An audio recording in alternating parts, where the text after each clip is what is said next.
The common true katydid is a bright green bulky insect. Each night in the summer into the early autumn, starting at dusk, the male katydids sing, often synchronizing their song with other katydids. These choruses of the night frightened early European settlers, who had never experienced anything like this before.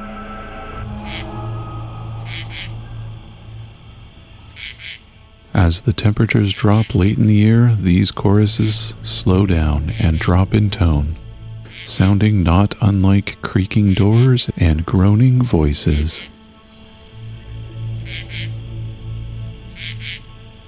In this Hallowe'en Special episode, I explore the Vinemount Swamp east of Hamilton, Ontario, seeking Eastern Screech-Owls, but also finding many other sounds of the night.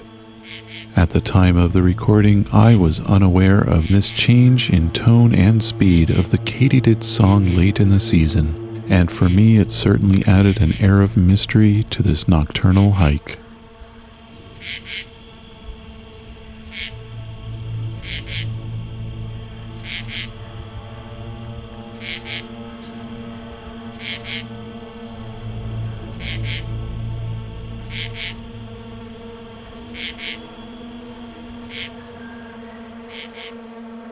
My name is Rob, and this is Songbirding, Chorus of the Night.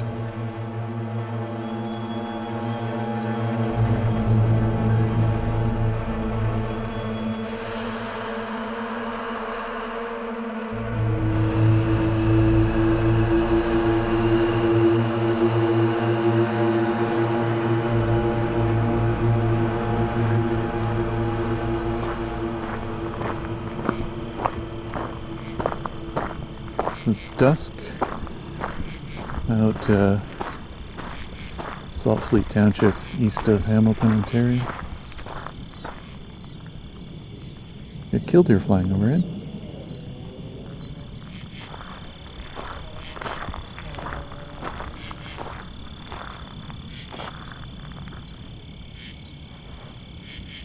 Very interesting insects. Actually don't know what this is. Not a grasshopper, is my guess. Maybe a katydid of some kind.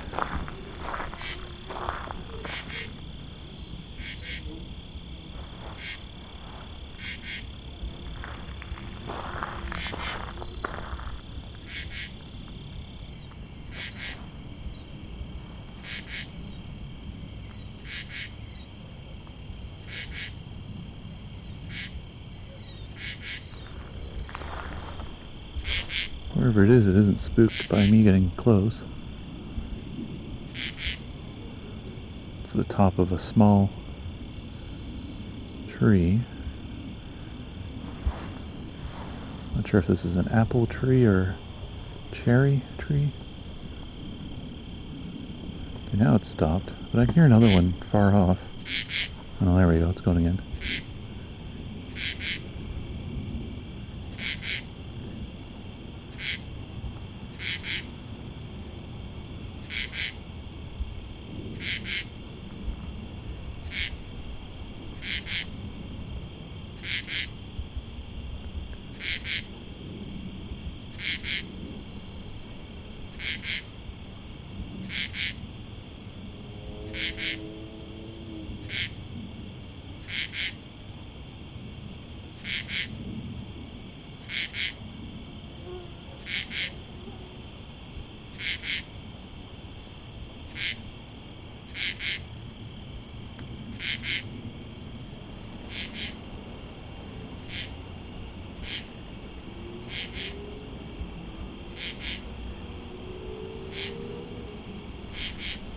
Also grasshoppers still carrying on, as well as crickets. It's October 9th, so only a third of the way through October. It's been a warm October, so the insects are still pretty active. Warm and wet. This whole week has been Mix of cloud and rain. Kind of unusual for the region. You don't usually get a lot of fall rain.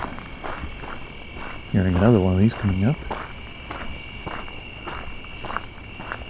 Still killdeer flying around. The spot I'm at is farm fields and swamp. So I'm in kind of the more swampy area. About to walk onto the boardwalk going through the wetter part of it.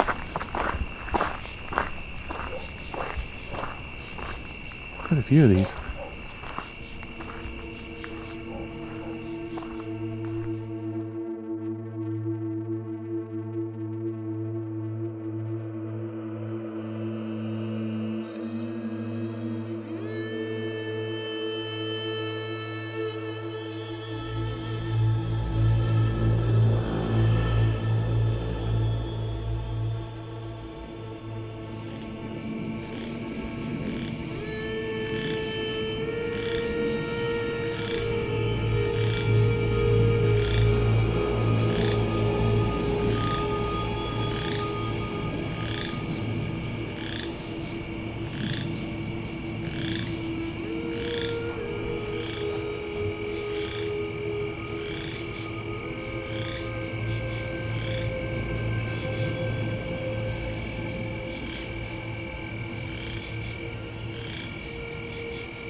So not only do we have these insects, we have chorus frog as well too.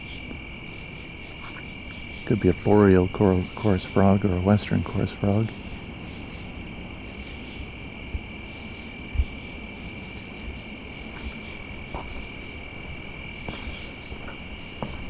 It's got quite a lively soundscape here amongst the crickets, grasshoppers,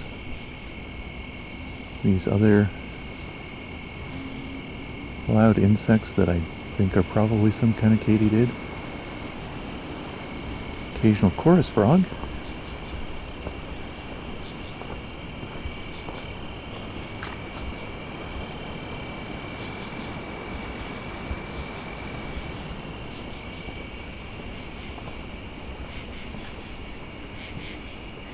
But the main reason I'm here tonight is see if I can get some screech owls. Possibly even some great horned owls.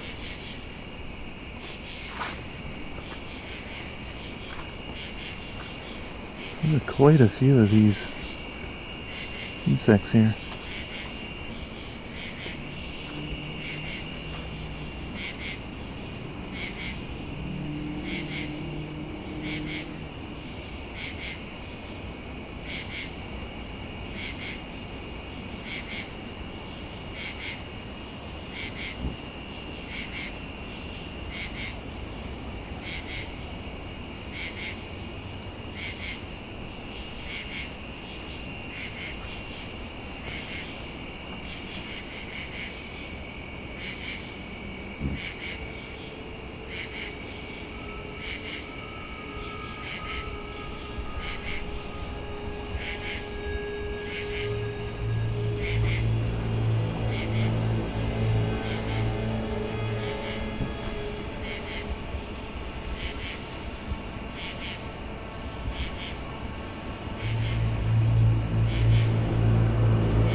Give a try for whistling for screech owl.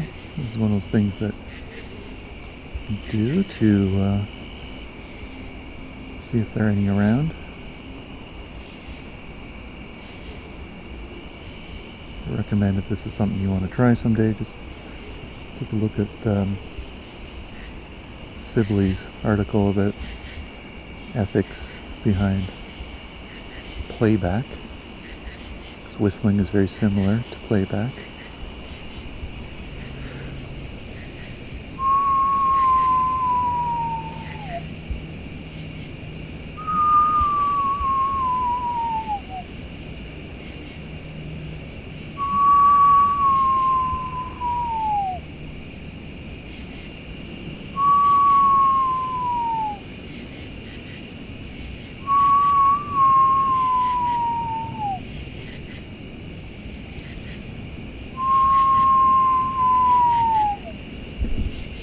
There we go. Just had something fly by me.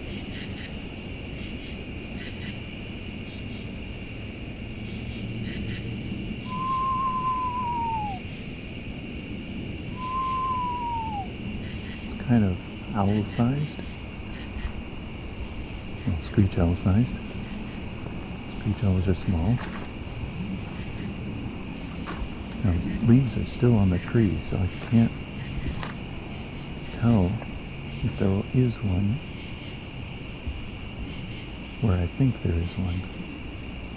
I think it's a tree right in front of me, 15 feet in front of me, maybe 20 feet up. It's where I saw the owl go towards. Whether it landed there or flew past it, I'm not sure which. And there's also the possibility I just spooked some other kind of bird species. And I just bolted because I didn't like owl sounds. But I kind of doubt it.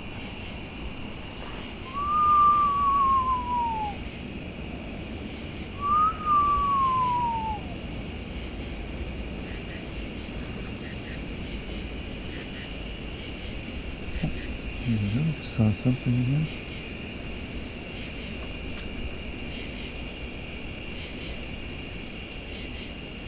The second thing I've seen that may just have been a squirrel. So I feel like it was going up a tree.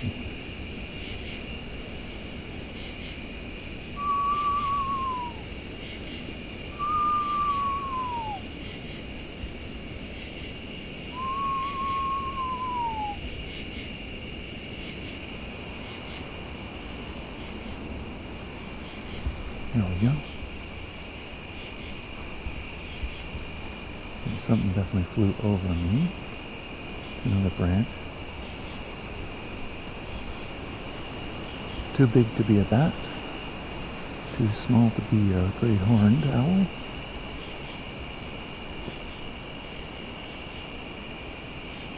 Closer to woodcock size, which gets me into kind of screech owl territory. So I might have one that's really curious. What's interesting is it's not saying anything now.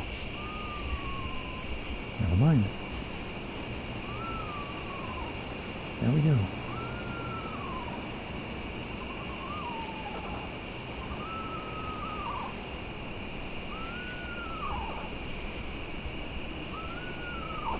That's the whinnying song.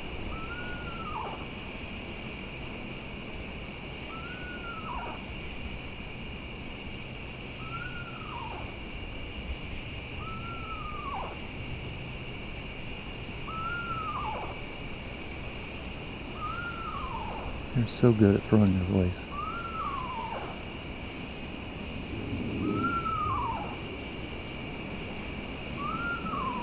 At first it sounded like it was very far away. But as you continue to listen, it becomes apparent this is very close.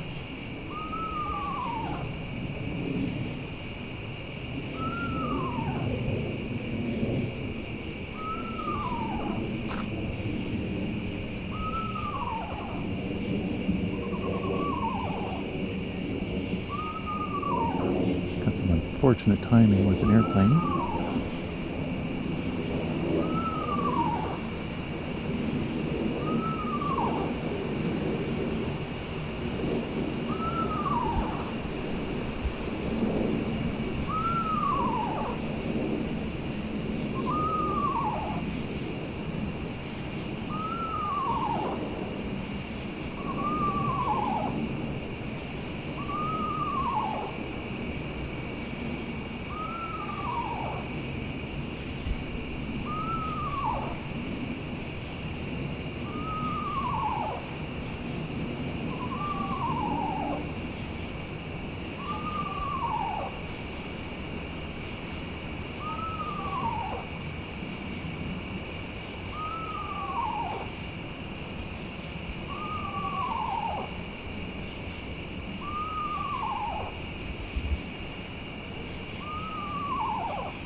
is the whinny call. Oh, now you see it flying now. So it was literally right above me. It was sounding like it was really far away. I'm just going to walk over to where it flew towards.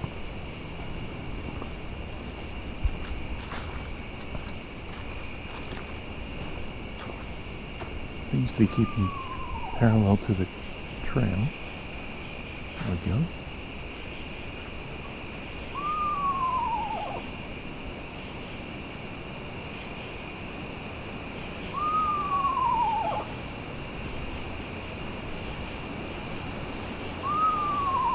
The screech owl is pretty social. You can hear when you find them at night. Sometimes you'll hear pairs or even more whinnying between each other at a distance, communicating.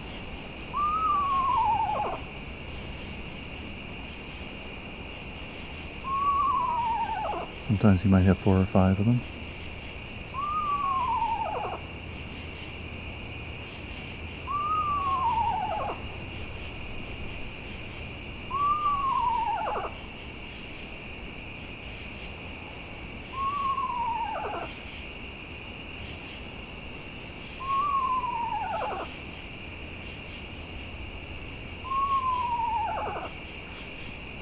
You can make this whinny sound. There's also a kind of familial call they do, which is that right there.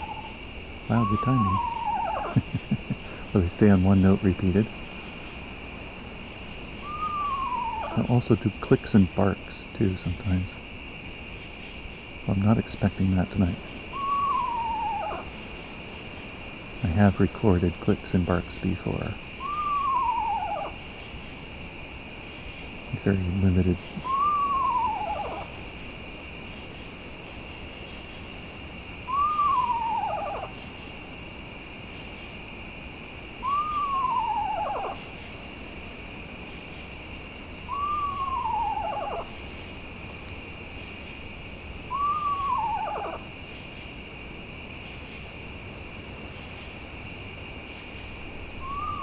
Ooh. Okay, he was even closer than I thought. He just flew. It just flew. And another perch now. Still can't tell where. Oh, now I can. It is such a small bird. I can see its silhouette. Always surprised how small a screech owl really is. It's kind of like the size of a robin. Just much more round.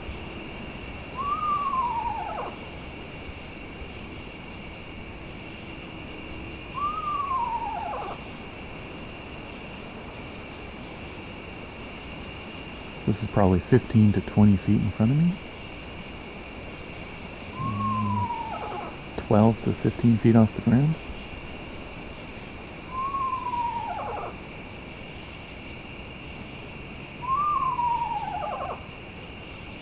Screech owls are the type that live in holes, basically in cavities of trees.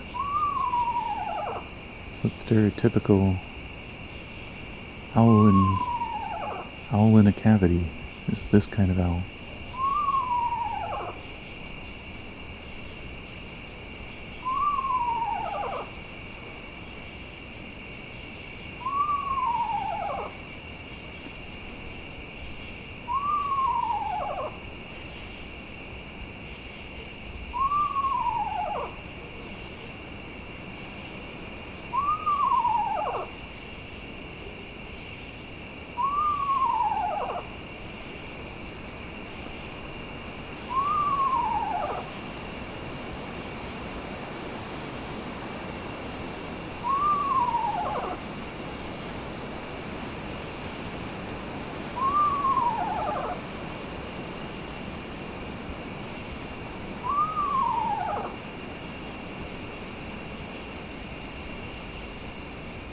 You can see it shifting around a little bit.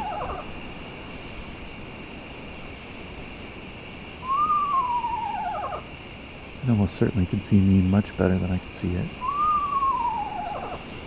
Their eyes are designed for crepuscular viewing, so dusk and dawn are the best times for them. A lot like the eyes of a cat.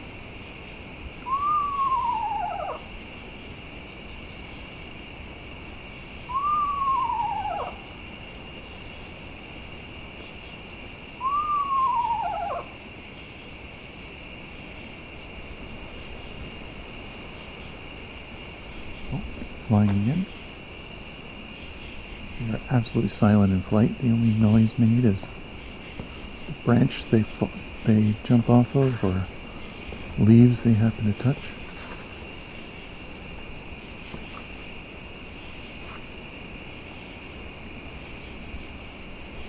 Pretty sure it landed over here. There we go.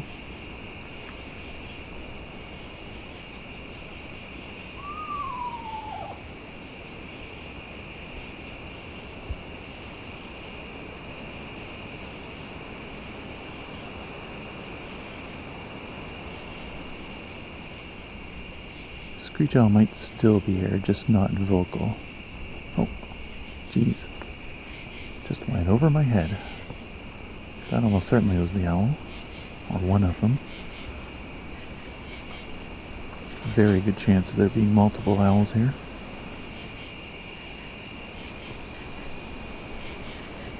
Very quickly becoming misty in here, actually. I've never seen that happen before. So quick.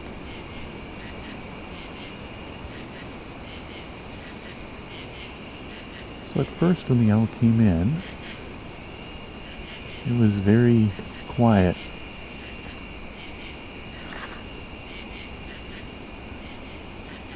That's what I have happen about 50% of the time that I do whistling. That is that I hear nothing.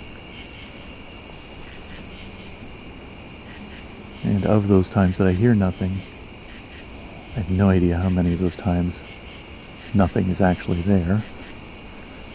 But this time I knew something was there because I could see the silhouette flying around.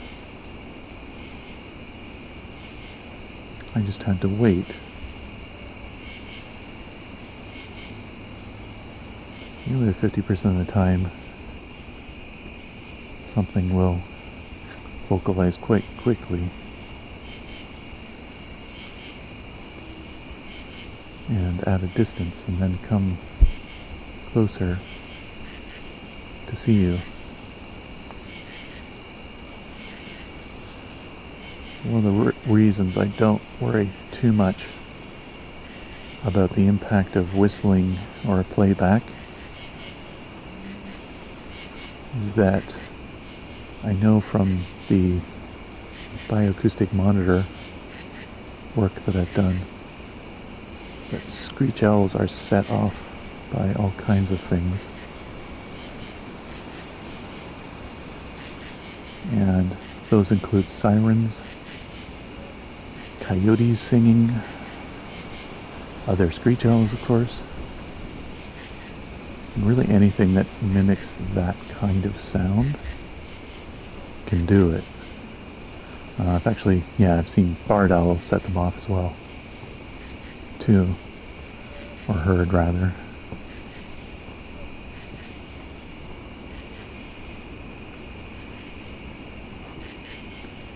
Anything that's a strong whistling tone with downward direction, inflection,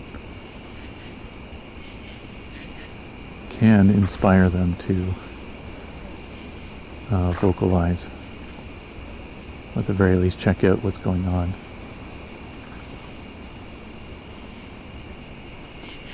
So humans with playback devices or whistling, it's going to be a very small percent of those occurrences. That said, it's not something to do constantly or do in situations that might be dangerous, such as on a busy highway, or when you know there's a great horned owl with you already, because great horned owls do hunt them.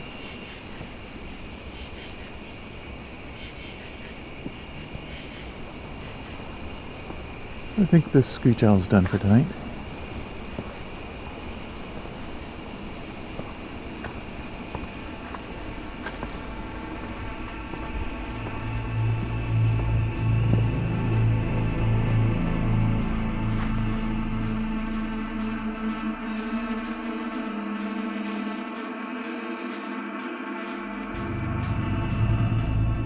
Songbirding Chorus of the Night was recorded, engineered, narrated, and created by me, Rob Porter. The Songbirding cover art and logo design is by Lauren Helton, and this episode's creepy Creative Commons music is from Scott Buckley. Listen to the end for a bonus clip of Eastern Screech-Owls, recorded in August 2021 in Grey County, Ontario.